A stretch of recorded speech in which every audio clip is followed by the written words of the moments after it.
मागा म्हणजे मिळेल, शोधा म्हणजे सापडेल आणि ठोठवा म्हणजे तुमच्यासाठी उघडले जाईल.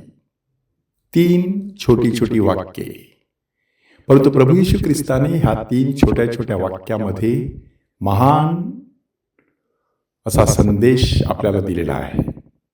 मागा म्हणजे मिळेल. आपल्याला जर एखाद्या व्यक्तीकडे काही मागायचं असेल तर त्यासाठी सर्वप्रथम नम्रता लागते.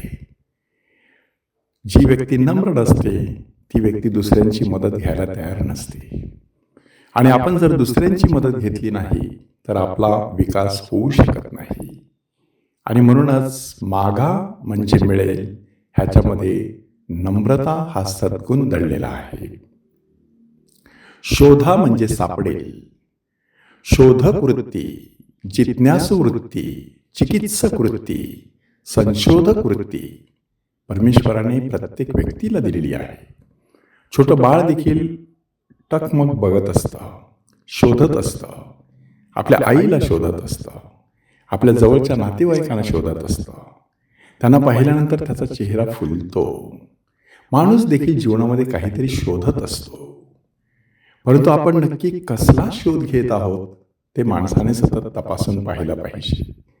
ज्या गोष्टींचा शोध माणूस घेत असतो ती गोष्ट मिळेपर्यंत माणूस अस्वस्थ असतो. आणि म्हणूनच हे संशोधन कार्य आयुष्यभर माणसाने सुरू ठेवायचं असतं. तिसरा वाक्य आहे की ठोठवा म्हणजे तुमच्यासाठी उघडले जाईल. ह्यामध्ये जिद्द, चिकाटी अशा प्रकारचा सद्गुण दडलेला आहे. पुढे कधीतरी प्रभू येशू ख्रिस्त दाखला देणार आहे. अत्याग्रही विधवा न्यायाधीशाचं दार ठोठावते. शेवटी तो न्यायाधीश कंटाळून तिचा न्याय करतो. अगदी त्याप्रमाणे माणसाने सतत ठोठावलं पाहिजे.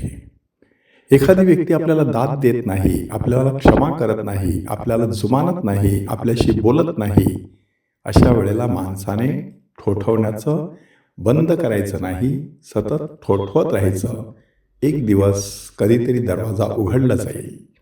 ह्यामध्ये महत्त्वाचा सद्गुण दडलेला आहे आशा.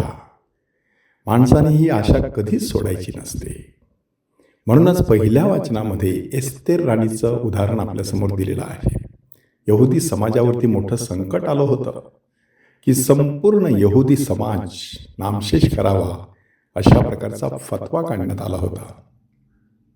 आणि एस्तेर राणीला ते कळलं. तिने जाऊन परमेश्वराकडे मागणं मागितलं, परमेश्वराकडे शक्ती मागितली, परमेश्वराकडे जिद्द आणि चिकाटी मागितली.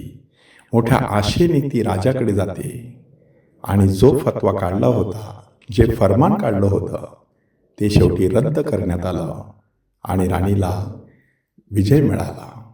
सर्व लोक वाचले. त्या निमित्ताने पुरीम नावाचा एक मोठा सण यहुदी समाजामध्ये साजरा केला जात असतो. मागा म्हणजे मिळेल, शोधा म्हणजे सापडेल आणि ठोठवा म्हणजे तुमच्यासाठी उघडलं जाईल. हे सांगून झाल्यानंतर येशू एक महत्त्वाचा सुवर्ण नियम आपल्याला देतो. लोकांनी जसं वागावं अशी आपली इच्छा आहे तसे आपण देखील लोकांशी वागायला पाहिजे. या प्रायश्चित्त काळामध्ये ती कृपा प्रभूकडे मागूया.